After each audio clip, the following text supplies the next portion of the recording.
દાહોદના આશા વર્કર બહેનોને પગાર વધારો માસિક ₹12,000 અને આશા ફેસિલિટરને 15,000 તથા અન્ય વિવિધ માંગણીઓને લઈને દાહોદ કલેક્ટર તેમજ દાહોદ જિલ્લા વિકાસ અધિકારીને આવેદનપત્ર આપવામાં આવ્યું છે। ગુજરાત જનરલ કામદાર એસોસિએશન દ્વારા દાહોદ આશા વર્કર બહેનોને પગાર વધારો અને આશા ફેસિલિટરને પગાર વધારો તેમજ અન્ય માંગણીઓને લઈને દાહોદ કલેક્ટર અને વિકાસ અધિકારીની કચેરીએ સૂત્રોચ્ચાર કરી આવેદનપત્ર આપવામાં આવ્યું છે। દાહોદ આરોગ્ય શાખાના તાબામાં દાહોદ જિલ્લાના વિવિધ આરોગ્ય કેન્દ્રો અને જિલ્લાના વિવિધ શહેરોમાં આશા ફેસિલિટર અને આશા વર્કર તેમજ સ્ત્રી આરોગ્ય સેવિકા તરીકે ફરજ બજાવતા બહેનોને નજીવું વેતન આપી સેવા લેવામાં આવે છે। તેઓને સરકાર દ્વારા નક્કી કરવામાં આવેલ લઘુત્તમ વેતન પણ આપવામાં આવતું નથી। આથી ગુજરાત જનરલ કામદાર એસોસિએશનના તમામ સભ્યોએ વિવિધ માંગણીઓની રજૂ કરી છે। જે કે સિંહ ગુજરાતી સાથે નાગેશ્વર સેન, દાહોદ। છેલ્લા 15 વર્ષથી અમે આશા વર્કરની નોકરી કરીએ છીએ।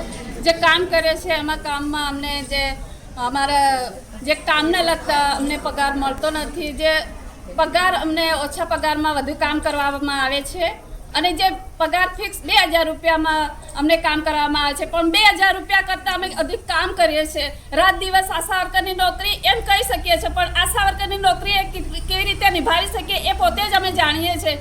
જે રાત્રિના સમયમાં, દિવસના સમયમાં જે ડિલિવરીના કેસો લઈને જઈએ છીએ ત્યારે જે હોસ્પિટલ સુધી અમને લઈ જવામાં આવે છે, બેનને તકલીફ હોય, મુશ્કેલી, હતાશા, નિરાશા, સારો સમય અમને એની જોડે જ રહેવાનું છે। 24 કલાક એમની જોડે રહેવાનું છે। એ કામ કરીએ છીએ। જે મેલેરિયાના કામ કરીએ છીએ।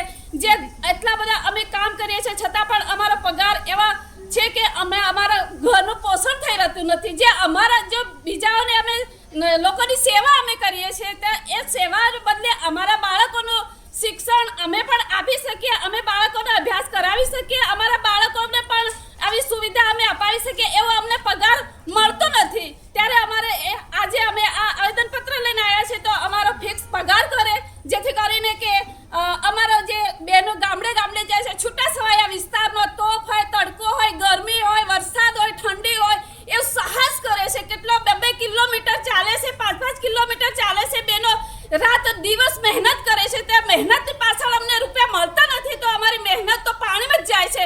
પણ સરકારને એ દેખાતું જ નથી કે સરકાર શું કરવા માંગે છે, અમારી બહેનોને મધ્ય શું કરવા માંગે છે। અમે કેટલી વાર આ આવેદનપત્ર આપ્યા છે છતાં સરકારના કાન ખુલતા નથી, આંખો ખુલતી નથી। તો આશા વર્કર જે આગળથી જે પ્રોગ્રામો આવે છે, છેલ્લે એ કામ તો કરવાના છે। જે અધિકારીઓને કામ સોંપવામાં આવે છે છેલ્લે આશાને જોડી દે છે। જો એવા કામો કરવા માટે એ આશાને આગળ કરવામાં આવે છે। જે છૂટાછવાયા વિસ્તારમાં લોકો જઈ શકતા નથી, અધિકારીઓ જઈ શકતા નથી, કર્મચારીઓ જઈ શકતા નથી, એ કામ આશા દ્વારા કરવામાં આવે છે। તો આશાને એ મહેનતાણું મળવું જોઈએ કે ન જોઈએ, એ અમારી આજે આવેદનપત્ર